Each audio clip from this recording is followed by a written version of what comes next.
When mortgage rates rise by just 1%, most investors assume a deal gets a little harder to pencil out. The reality is sharper than that, and the math will show you exactly why. Today, we're breaking down how interest rates affect real estate returns, specifically your cap rate threshold, your cash-on-cash return, and whether you even qualify for a DSCR loan on a typical rental property deal. We'll use side-by-side numbers so you can see precisely when a deal still works and when it quietly falls apart. Let's start with the two metrics that matter most in rental property deal analysis: cap rate and cash-on-cash return. Cap rate measures a property's income potential independent of financing. It's net operating income divided by purchase price. NOI is your annual rental income minus all operating expenses, vacancy reserve, maintenance, CapEx, and property management, but not your mortgage payment. Cash-on-cash return, on the other hand, does include your mortgage. It measures annual pre-tax cash flow divided by your total cash invested. Here's the critical difference. Cap rate is a property metric. Cash-on-cash is an investor metric. Now let's run the numbers on a real example. Assume a single-family rental purchased at $300,000, generating $2,200 per month in gross rent. Annual gross rent is $26,400. Operating expenses, vacancy at 5%, CapEx at 5%, property management at 9%, plus insurance and taxes, total roughly $9,500 per year. NOI equals $26,400 minus $9,500, which is $16,900.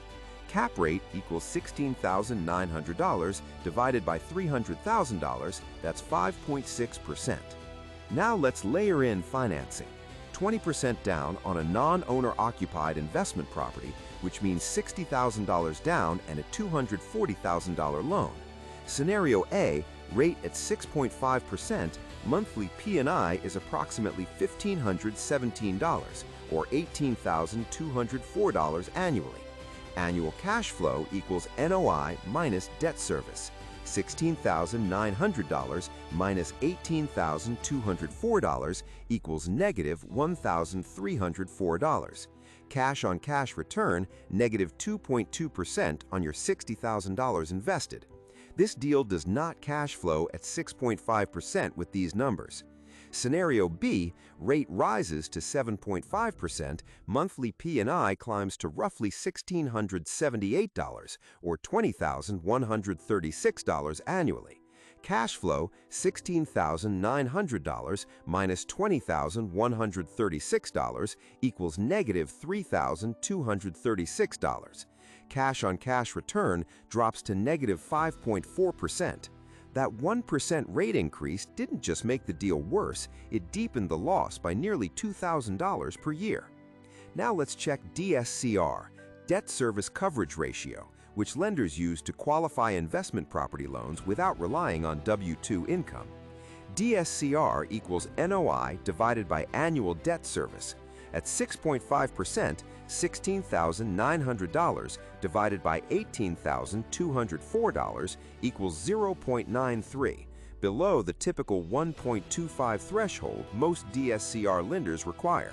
At 7.5%, $16,900 divided by $20,136 equals 0.84, even further from qualification. This property doesn't just fail to cash flow, it also fails to qualify for a DSCR loan at either rate with current rent levels. So what are the levers you actually control? First, negotiate the purchase price down. Buying at $270,000 instead of $300,000 improves the cap rate and reduces debt service, potentially flipping cash-on-cash positive. Second, increase rents. If market rents support $2,400 per month, NOI rises to roughly $19,300, and the deal math changes significantly. Third, put more down. A larger down payment reduces debt service, but ties up more capital, lowering your leverage and cash-on-cash if the deal is already thin. Here's the risk most beginners miss. They run the numbers at asking price and current rate, see a small positive cash flow, and call it a deal, without stress testing a rate change or a vacancy month. A deal with $100 per month cash flow has almost no margin for error. The takeaway is this: cap rate tells you what the property is worth as an income asset regardless of financing. It's your baseline filter. Cash on cash tells you what your actual return is given your specific terms of financing. When rates rise, the gap between cap rate and cash on cash widens, and deals that looked marginal become clear losers. Use both metrics together. Always include realistic operating expenses and stress test every deal at a rate 1 point higher than today's quote. If the numbers don't work under stress, the deal needs a better price, not optimism. If this breakdown helped you think more clearly about rental property deal analysis, subscribe for more and like the video if it saved you time.